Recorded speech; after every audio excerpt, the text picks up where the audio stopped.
Hola, saludos cordiales. Bienvenidos una vez más a la asignatura de Comunicación Oral y Escrita, la ingeniera Joana Zambrano Alcíbar, quien les habla. Para continuar con los temas de la unidad número 1, tenemos el subtema de clases, denominado clases de comunicación, en las cuales vamos a ver conceptos relacionados también a la comunicación, a los emisores, a los receptores, mensajes y también la comunicación como una destreza. El objetivo de esta clase pues es que ustedes puedan reconocer cuáles son las características de los diferentes tipos y clases de comunicación, tanto grupal, colectiva y de masas. Además que van a obtener un resultado de aprendizaje que está relacionado a la interpretación tanto de los mensajes orales, los mensajes escritos, que se relacionan a la vida cotidiana y a la importancia de la comunicación en todos sus ámbitos, así como las destrezas y las habilidades mediante los elementos físicos, como las técnicas de expresión oral para lograr un excelente dominio en el escenario. Primeramente, hablar sobre la importancia de la comunicación. En el mundo actual, la necesidad de comunicarse se manifiesta a través de cualquier nivel de la vida del ser humano y además en las actividades más diversas, es decir, en todas las actividades cotidianas que el ser humano se desenvuelve. Por tal motivo, el tema de la comunicación ha adquirido un extraordinario relieve a niveles de todo el mundo. La vida de los hombres en la sociedad también se puede esquematizar por las diferentes relaciones que hace que se vincule a una persona con otra. Cada variedad de las relaciones se aluden en dos aspectos muy importantes, como es el saber transmitir las ideas y también saberse hacer comprender de los demás. Es importante destacar estos dos aspectos, ya que para una correcta comunicación se debe de puntualizar la importancia en estos dos aspectos que se han mencionado. Si hablamos de comunicación personal y la comunicación interpersonal, estamos hablando de la relación que se da entre varias personas. La comunicación puede ser en varios idiomas, ¿no? Y va en dependencia de lo que muchas veces la persona tenga conocimiento del idioma en el que se está queriendo darse a conocer sus ideas, ¿no? Y además la participación que debe ser mutua para intercambiar ideas y para intercambiar conocimiento, transmitir información, debe de existir una participación mutua. Además que la comunicación personal y la interpersonal está también relacionada a la referencia del ser mismo, ¿no? A lo que nosotros querramos transmitir como personas. ¿En qué nos podemos fundamentar acerca de las relaciones o de la comunicación interpersonal? Primeramente, hablar acerca de la naturaleza del hombre, acerca de su referencia, acerca de qué se denomina como otro. Es decir, el hombre en su relación con los demás individuos y su correcta participación en todo el universo donde se desenvuelve.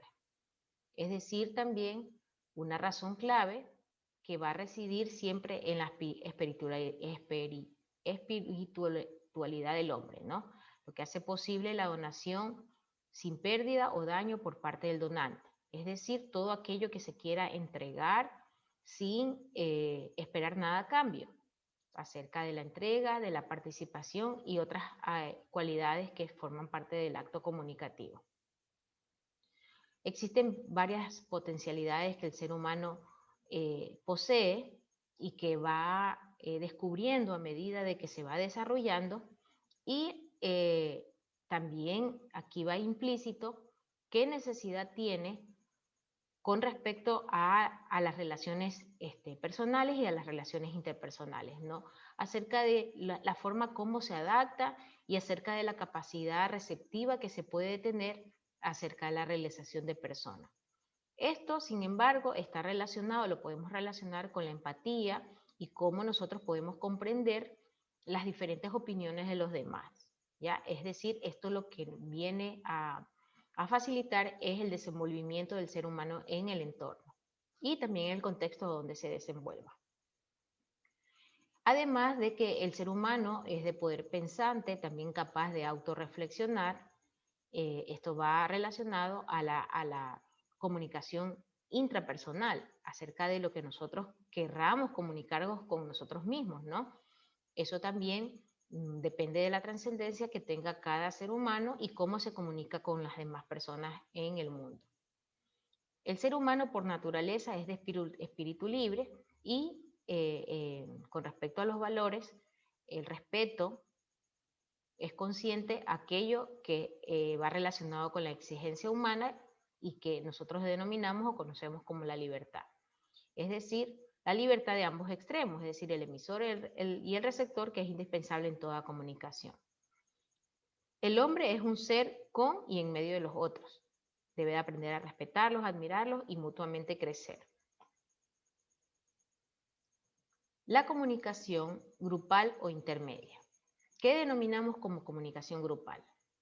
Es aquella que se realiza en un grupo numeroso, como su nombre lo indica, y lo constituye como un público disperso, porque no se comparten intereses comunes.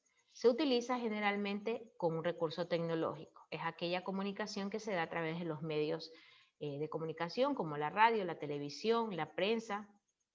Aquí podríamos denominar que este tipo de comunicación es grupal. La comunicación también se da a través de grupos pequeños cuando es privada y esta tiene un fin e intereses comunes, es decir, cuando se trata de un grupo homogéneo. Homogéneo significa que sus intereses y las características son iguales o similares de cada uno de los individuos.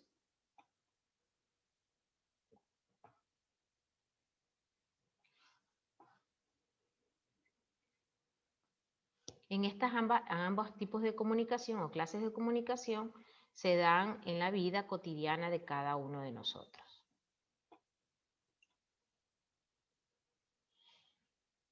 Ahora, si nos toca hablar acerca de la comunicación grupal, existen varias teorías que dan como base a este tipo de comunicación. Uno de sus iniciadores o los autores de la comunicación grupal es Kurt Lewin, que en el año de 1948 denominó este término, ¿no? Y algunos autores lo describen como el autor del término de comunicación grupal. Para Lewin, los seres humanos tienen un espacio vital, o sea, un campo, un espacio donde se puedan desarrollar, ¿no? Y que va en dependencia siempre de las necesidades que cada individuo posea. Cada persona se mueve en un espacio vital, según lo manifiesta Lewin, y también consta de elementos grupales. Es decir, cada persona puede ser miembro de uno o de varios grupos, sin necesidad de que se condicione al establecerse, pertenecer a cada grupo, ¿no?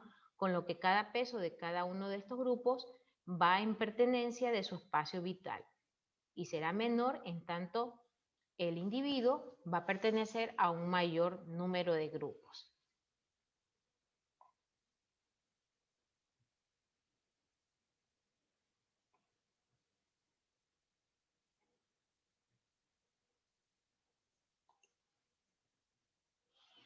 ¿Qué impactos ha tenido los grupos en la vida de los individuos? Existen varias opiniones de diferentes autores y una de las principales es que los grupos pueden proporcionar estabilidad a la vida de las personas.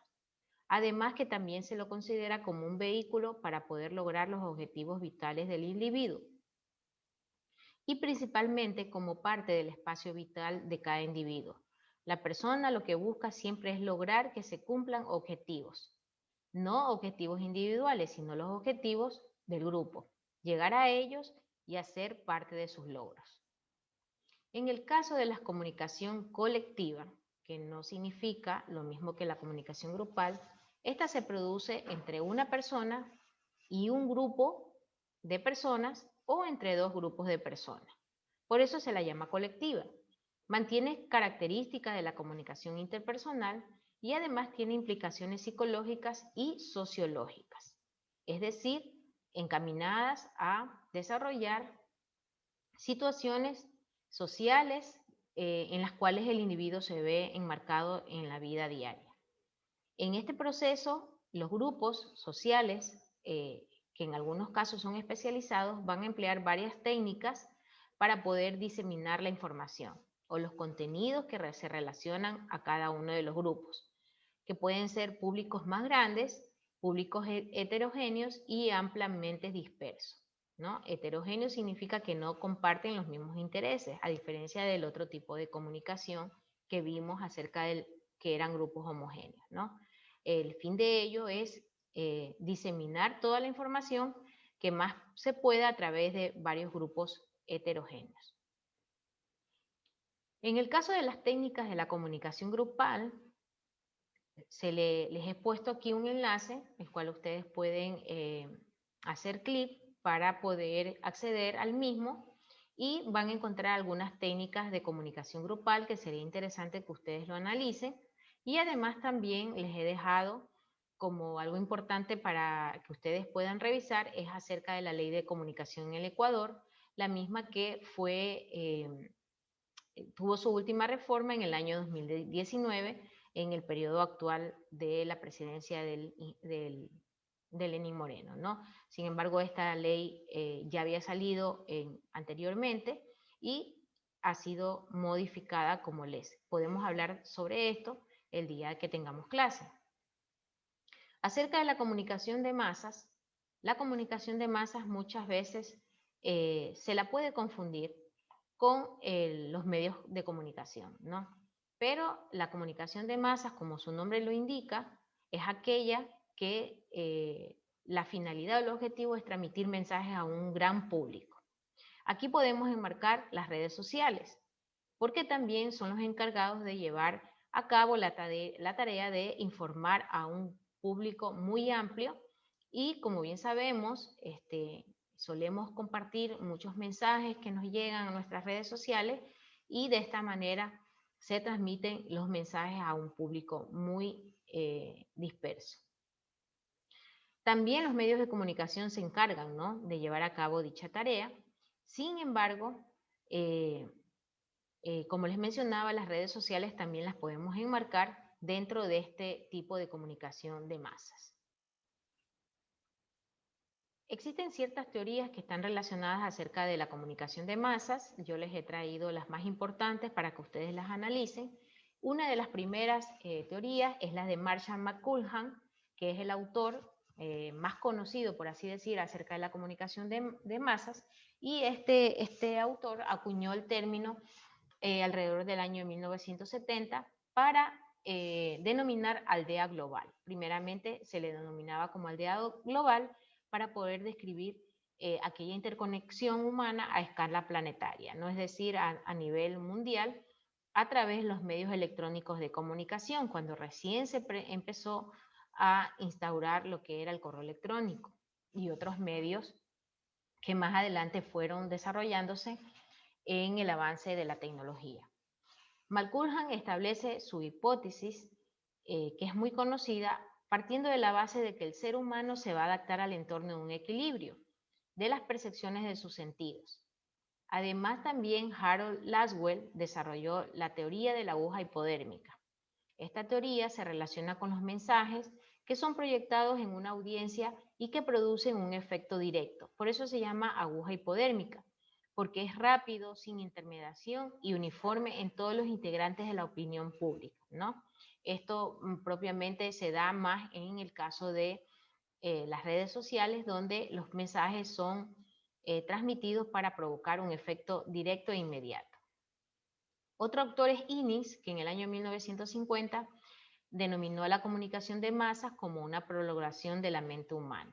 Y finalmente Miguel Rodrigo Alsina propone, basándose en las aportaciones de otros autores como Valle, Café y Munch, el término comunicación mediada, ciertamente porque se realiza a través de la mediación de la información. Aquí les he traído una imagen acerca de las más medias o los medios masivos, en la cual la información parte de los medios de comunicación, en algunos casos es es recibida, interpretada y retransmitida por los líderes de la opinión pública. A su vez, los miembros de los grupos reciben la información de los líderes de opinión, ¿no? De esta manera se masifica la información que se desea o se quiere transmitir. En este caso, los puntos azules pues son los líderes de la opinión y los puntos naranjas son los seguidores que tiene cada uno de los líderes.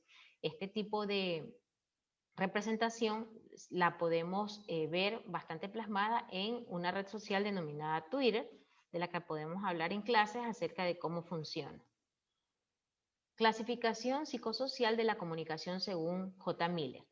J. Miller clasificaba o denominaba las clases de comunicación en esta tabla, en la cual tenemos la interpersonal, la intrapersonal, la masiva, la pública y también la de grupos pequeños, ¿no? El número de comunicadores, como ustedes pueden ver, varía de acuerdo a cada clase de comunicación. En la interpersonal es de 2 o más personas. En la intrapersonal, la que es consigo mismo, es una sola persona. La masiva, el número de comunicadores pues es elevado.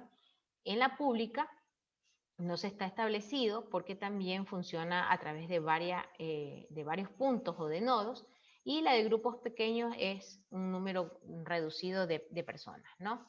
La distancia física que existe en cada una de ellas, en la interpersonal, existe proximidad física. En la interpersonal pues es inexistente porque es con uno mismo. En la masiva hay una gran distancia. En la pública, la proximidad física es relativa, de acuerdo si es a través de los medios sociales o a través de la prensa u otros medios. Y en las de grupos pequeños puede darse de forma física próxima, pero también muchas veces es mediada a través, en este caso puede ser un recurso tecnológico, una herramienta tecnológica. ¿Cuáles son los canales sensoriados que están implicados según la clase de comunicación? En el caso de la interpersonal, todos los canales naturales. En la intrapersonal no está establecido. En la masiva, mínimo de canales sensoriales, lo más mínimo. En el caso de la pública, se predomina los canales sensoriales relacionados a la parte de audio y visual. Y en los grupos pequeños puede darse a través de varios canales, ¿no? El feedback o la retroalimentación, que es lo mismo, en la interpersonal es de forma inmediata porque la proximidad física es muy inexistente, o sea, una persona con otra está muy junta. En la intrapersonal no existe una retroalimentación. En la masiva es muy lenta, el feedback es indirecto. En la pública tampoco no está denominado si existe o no existe. Y en pequeños grupos se da de forma inmediata pero indirecta, ¿no? Esta tabla es la tipología o las clases de comunicación según J. Miller. Por último, están las teorías semióticas, y estas se centran en el estudio de los signos del lenguaje, es decir, desde el momento en que estos son creados hasta el momento que los mismos son interpretados o descodificados por el receptor. Los mensajes de los medios de comunicación de masas son capaces de generar múltiples niveles de significados potencial, es decir, dependiendo de cómo recibe el mensaje el receptor. Además que los textos son interpretados mediante un proceso de significación, ya porque pueden haber mensajes implícitos que no todo el mundo lo puede interpretar, y el significado literal de una acción comunicativa de masa la constituyen los factores textuales y extratextuales. Bien, para concluir acerca de la clase de la comunicación, pues podemos decir que se da en diferentes formas de la vida del ser humano, y además que esta varía dependiendo del número de personas en las cuales se da y la proximidad que tenga un miembro con otro, ¿no? De todas maneras es necesario reflexionar que nosotros muchas veces estamos inmiscuidos en un tipo de comunicación, lo desconocemos, pero es importante analizar estas clases para poder denominar o interpretar qué tipo de comunicación nosotros o qué clase de comunicación nosotros hacemos a diario, ¿no? Entre las actividades que ustedes van a desarrollar, pues primeramente, como deben de saber, tienen que revisar los contenidos de la clase para la participación de la semana que viene y la respectiva actuación que tiene una calificación de participación. Además, deberán realizar una actividad en contacto con el docente que se relaciona a la realización de un cuadro comparativo sobre la clase de ahora, de las clases de comunicación grupal, colectiva y de masas. Estas 3 clases de comunicación. ¿Qué van a hacer ustedes en esta tabla comparativa o cuadro comparativo? Deben de expresar cuáles son las características principales de estas clases de comunicación, cuáles son las diferencias, cuáles son las similitudes, el número de personas que intervienen y otras características que ustedes puedan buscar en la literatura científica o en el material de estudio.